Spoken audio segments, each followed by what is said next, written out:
What's going on, everybody? Welcome back to the channel for the Steelers Chiefs preview.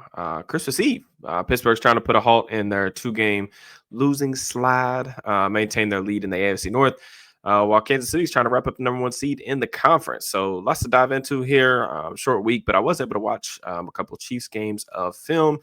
So a very interesting matchup. The more I kind of dive into this one, honestly, I feel like the Steelers do have a chance here, probably more than I would have anticipated even coming into the season, even though those Chiefs are 14-1. So it's kind of weird that I feel that way. But just before we get rolling, if you guys would, please make sure that you like the video, subscribe, hit that notification bell, all that stuff. Also, don't forget to drop me your score predictions in this one. Steelers are 2.5 home dogs in this one, but it should be a close game. KC really doesn't blow anybody out, despite obviously them having the best record in the league. Just one more thing. Merry Christmas to everyone. Happy holidays to those who celebrate. Very grateful for this community, for the continued support, and you all, give me the platform to talk ball on a weekly basis. I really enjoy it. I have a lot of fun doing this, and I hope that you guys enjoy the channel as well. But it's definitely pretty awesome. Good thing is Santa bringing some good injury news to the Steelers. So a lot of good things from the Steelers' perspective from an injury outlook. They are going to get George Pickens back. Deshaun Elliott's going to be back. So they're going to be relatively healthy in this one. Of course, like TJ Watt, he played last week. Larry Ogunjobi, full participant. All those guys are pretty much like off of the injury report. So that's always a good thing. The only person listed as questionable is Justin Fields. And then the guys that are going to be listed out are going to be Joey Porter Jr. And Ben Skoranek. Skoranek had some nice moments in last week's game. Of course, got hurt with the hip. He's been out again. He's kind of struggled to stay healthy a little bit this year, even when he's been out there. He's been kind of a unique little piece for their offense. And, Porter's the big one. They are going to be down him in this matchup. It's going to be tough. I expect to see some version of Corey Trice and or James Pierre. It might be like where they ride the hot hand type of thing. Good news is Dante Jackson's going to be back. I think Trice definitely struggled at times last week. You could see definitely some moments where, I think the greenness, if you will, showed up where just like the overall inexperience. He just hasn't played a lot of ball, especially at this level. He's been hurt a lot. So, hopefully with more continued reps, like there will be some level of improvement there. But not having Joey in this matchup is definitely, a loss. Now, from the Chiefs' perspective, they're not quite as healthy. They do have some guys that are going to be out in this one. Chamari Connor is going to miss this one with a concussion. He's part of like their defensive back rotation. He plays some in the slot. DJ Humphries is the guy that they basically, I think, signed off of waivers recently, like sometime mid-season. He's out in this one too, and kind of the shakeup that they've done on the offensive line just to kind of get by, because a lot of their young players like Wanya Morris, Kingsley Suamatu-Ia haven't really been able to like hold up on an NFL field just yet. Those guys just haven't been ready to play, so it's kind of forced them to do some shuffling up front.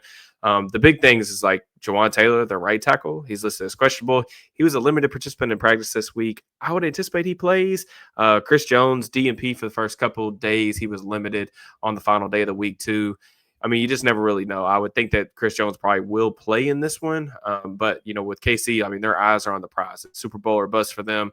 They are in obviously a really good situation in terms of like the playoff standing. So it wouldn't be crazy or the craziest thing in the world if they did hold him out on a short week. But I'm expecting that he's going to play. So, that's just kind of where we're at from an injuries perspective. And, I say this in like a really respectful, sort of playful manner. But this is by far like the most like boring, I would say like competent or better offense in the NFL. Just kind of start on that side of the ball. They haven't scored more than 30 points this year. You look at like they're one of like 3 or 4 teams, I think, in the NFL that hasn't reached that landmark. And, those other teams that haven't been scoring, 31 points or whatever this season, they've already got their vacations picked out and selected for the offseason. Their seasons are over. And here the Chiefs are with the best record in the league. You watch them and it like feels underwhelming at times where you just kind of like, all right, where's the rest of it? But at the same time, you look up, they're 9th in EPA per play, 4th in success rate, 12th in points per drive. They're just brutally efficient, man. They almost like they just grind you down and beat you like one first down at a time. And then they find a way to pull games out at the last minute. As lucky as some of their wins have kind of felt on the surface, there is kind of proof to their method. And I think that they've had a lot of success doing that. It's still a good offense. Probably, I mean, it's definitely not an elite one. I think that the things that Andy Reid is known for in terms of like manufacturing space with for his guys with creative formations, motion, different route concepts, the way that he helps his tackles out, pass protection, it could give Pittsburgh some issues. I thought the Steelers last week really struggled against motion and just from a communication standpoint on the back end against the Ravens. And it was kind of almost their undoing in a lot of different ways. A lot of defensive confusion on the back end. And I think most, and even myself, would probably attribute that to like, oh, they've got some new guys playing on the back end. It just is what it is. Missing a lot of players due to injuries, things like that. But that really wasn't the case, honestly. You go back and watch the film. I mean, you had guys like Minka Fitzpatrick, Cam Sutton, guys who have been in this defense for quite a while. I mean, 4, 5, 6 years, however long. When you got those guys like busting coverages and not able to pass guys off correctly, miscommunications and things like that, it's just unacceptable. And that's how you end up getting beat 34-17 or whatever the final score was last week. You got to tighten those things up, especially against the Chiefs who, like I said, Reed, he has a sniper scope for that sort of thing. If you can't pass things off in the secondary, he's going to make sure to exploit that as a weakness.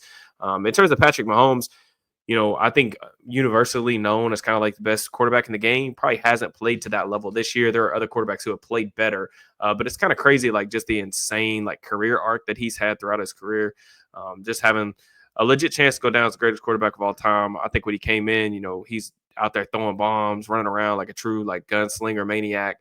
And then you watch him right now. I mean, he's still extremely dangerous as a scrambler, as a play extender, and it's important to make sure you plaster guys when he gets out of the pocket. Try to keep him in the pocket as much as you can. But now he's like almost like the quintessential point guard with some kind of new age flair to it. It's kind of the best way I could describe it.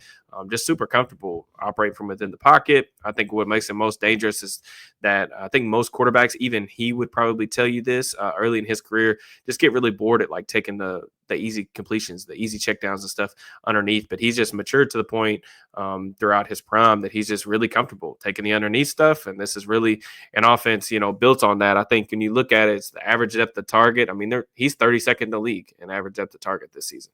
This is very much a catch and run style of offense. He has struggled to throw the deep ball this season. He's dead last in adjusted completion percentage, according to Pro Football Focus. It's kind of crazy to say that, but you almost want to kind of force him to be more aggressive down the field. Some of that is definitely related to his talent that he's got on the perimeter, but I don't think some of these deep ball misses. I went back and watched like all of his deep balls this year. And a lot of them haven't been close, to be honest with you. So the biggest thing for the Steelers is just to make sure they get off the field on third downs. They've been pretty good at that all season long, to be honest with you. I think they're top 5 in that category. But Kansas City, they're just converting like an astounding number of third downs this year, 51% of their chances, best in the NFL. Their run game allows them to stay on schedule, but I think Mahomes is also like really outstanding in third and long situations. It's kind of been his superpower for a long time, but if you ever want to know like what sets apart the average or the solid quarterbacks in the NFL and then the truly great or the quote unquote elite ones, it's how they perform in those type of situations. And Mahomes is, very clearly got that down pat. Now, moving on to like kind of the skill position players, they're kind of limited in a way, and they require like the quarterback and like the scheme to kind of elevate them to make them like kind of look better than honestly what I think they probably are on the surface. Hopkins, the primary X receiver, they traded for him midseason. He's caught 9 of 16 contested targets since joining Kansas City. Mahomes, he's definitely lost a step. You can see it when he gets pressed up at the line of scrimmage. He doesn't have a ton of burst left, but he is a crafty route runner. He's got excellent hands, body control, tracking ability, all those things. It's definitely going to be tough for a guy like Corey Trice, like James Pierre, hasn't played a lot of football or gone up against a lot of players with this type of resume. Xavier Worthy, he was somebody that I was really intrigued to like watch back on film just to kind of see his progress. Of course, we talked about Worthy quite a bit on the channel leading up to the draft time. Felt like it was a pretty good fit with him landing with the Chiefs, but it's slowly coming together for him, to be honest with you. I wasn't sure if it was going to happen this quickly because of how rough things looked at certain points early in the season, but they're understanding like how to utilize him. I think last week was a good example versus the Texans. They got down to the red zone. They motioned him into a tight stack and kind of almost used Hopkins to come off the ball and shield him away from press coverage. And Worthy breaks outside, quick out route. Mahomes pitches it to him, easy 3rd and 7, 3rd and 8 conversion, something like that. But I think Worthy from a route running perspective is coming along. Now, one thing about him though is like he's a featherweight, like he's a paper clip type thin. Anytime you get hands on him, the route's pretty much over. So you want to stop him. I know it sounds counterintuitive, like you may not want to press him because he can run by you, and that's certainly the case. He does have that ability, but pretty much if you get hands on him at the line of scrimmage, like you could pretty much throw him out of bounds. So they did get Marquise Brown back in recent weeks, so adds a little bit more juice to the pass catcher unit. Juju still a really good blocker, not really too involved as a receiver. I will say this, finally, Travis Kelce looks like he's slowing down. And I'm saying that like very carefully when I'm choosing my words, but I don't think he's necessarily any slower than he has been over the past couple of years, but I think he's finally lost like most of his twitch. He's just not as dangerous like after the catch as he used to be. And that was a real like trump card for him, to be honest with you.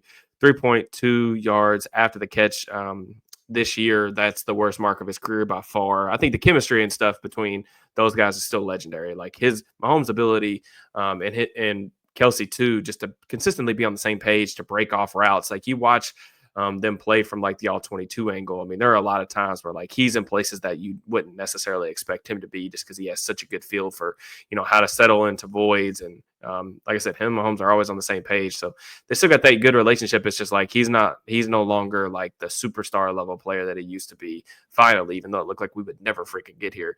I think the offensive line is a really fascinating group. The interior trio of like Tooney, Humphrey, Smith are all like legitimately like all pro caliber talents. It's really the best in the NFL, in my opinion. It's a really downhill running attack. Like I said, they take it to you in between the tackles. They punish you with the runs in between the middle, and they can like kind of circumvent and supplement some other things like with the jet sweeps and some of the outside stuff that they like to do. The issue though is the tackle spot. We know that that's the Steelers' kind of strength with Alex Highsmith, TJ Watt, kind of getting after the passer. I think Highsmith's been particularly impactful pretty much any time he's been on the field this season, and it's been so untenable that now they've got to play Joe Tooney at left tackle, who's like an all-pro left guard. I think that Tooney's done about as good as you could possibly expect him to. Like he's losing slowly, and I think that that's a major improvement over the guys that we mentioned earlier that just like were not playable NFL players. But I do think Highsmith will still have the advantage in this one, at least from a pass rusher perspective. But I do think like Mahomes seems a little bit more comfortable in the pocket just because he's not getting as many of those quick pressures, less than 2.5 seconds. But the pass rush, obviously, a huge part of this one. I do think TJ Watt can have some success against Jawaan Taylor. One thing that's particularly effective against this group, you watch them on film, is Jawaan Taylor is like strictly a deep vertical setter. So you can see there are a lot of times where like him and Trey Smith have a really difficult time passing off stunts to one another because of how they're setting at different levels.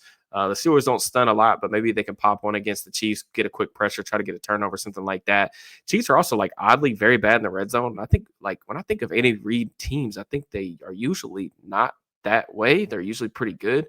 So that's obviously an area that could swing the game too.